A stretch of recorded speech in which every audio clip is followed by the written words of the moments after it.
గత అసెంబ్లీ ఎన్నికల్లో బీఆర్ఎస్ ముచ్చటగా మూడోసారి విజయం సాధిస్తుందని అనుకున్నారు. కానీ సీన్ రివర్స్ అవ్వడంతో కాంగ్రెస్ విజయం సాధించి అధికారాన్ని సొంతం చేసుకుంది. అయితే ఆ ఓటమి నుండి తేరుకోకముందే లోక్సభ ఎన్నికలు, ఎమ్మెల్సీ ఎన్నికలు వచ్చాయి.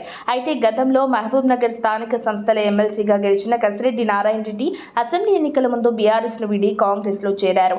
అనంతరం కల్వకుర్తి నుంచి కాంగ్రెస్ ఎమ్మెల్యే అభ్యర్థిగా పోటీ చేసి విజయం సాధించారు. దీంతో ఆయన తన ఎమ్మెల్సీ పదవికి రాజీనామా చేయడంతో ఆ స్థానానికి ఉప ఎన్నిక అనివార్యమైంది. అయితే సార్వత్రిక ఎన్నికలు జరగడంతో ఉప ఎన్నికకు సంబంధించిన ఓట్ల లెక్కింపును ఇప్పటివరకు పెండింగ్ లో ఉంచారు. సీఎం రేవంత్ రెడ్డి సొంత జిల్లాలో బీఆర్ఎస్ తన సిట్టింగ్ సీటును నిలబెట్టుకోవడం ఆ పార్టీకి కొంత ఊరట కలిగించే విషయం. మహబూబ్ నగర్ స్థానిక సంస్థల ఎమ్మెల్సీ ఉప ఎన్నికకు మార్చి 28న పోలింగ్ నిర్వహించగా షెడ్యూల్ ప్రకారం ఏప్రిల్ 2నే ఓట్ల లెక్కింపు జరగాల్సి ఉంది. కానీ పార్లమెంట్ ఎన్నికలపై ప్రభావం చూపే అవకాశం ఉందన్న ఆలోచనలో కౌంటింగ్ ను జూన్ 2కు వాయిదా వేశారు. దీంతో ఈ రోజు ఉదయం 8 గంటలకే కౌంటింగ్ ప్రారంభించారు.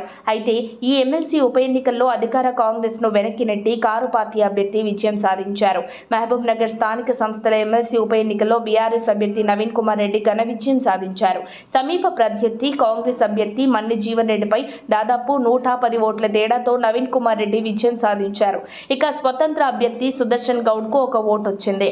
మొదటి ప్రాధాన్యత ఓట్లతోనే ఫలితం తేలిపోయింది. మొత్తానికి ఈ విజయంతో తెలంగాణలో కారు పార్టీ పరువుని నిలబెట్టుకుందని ప్రచారం జరుగుతోంది. ఇక జూన్ 4న విడుదలవనున్న లోక్సభ ఎన్నికల ఫలితాల్లో బీఆర్ఎస్ కు ఎన్ని సీట్లు వస్తాయో తేలిపోనుంది.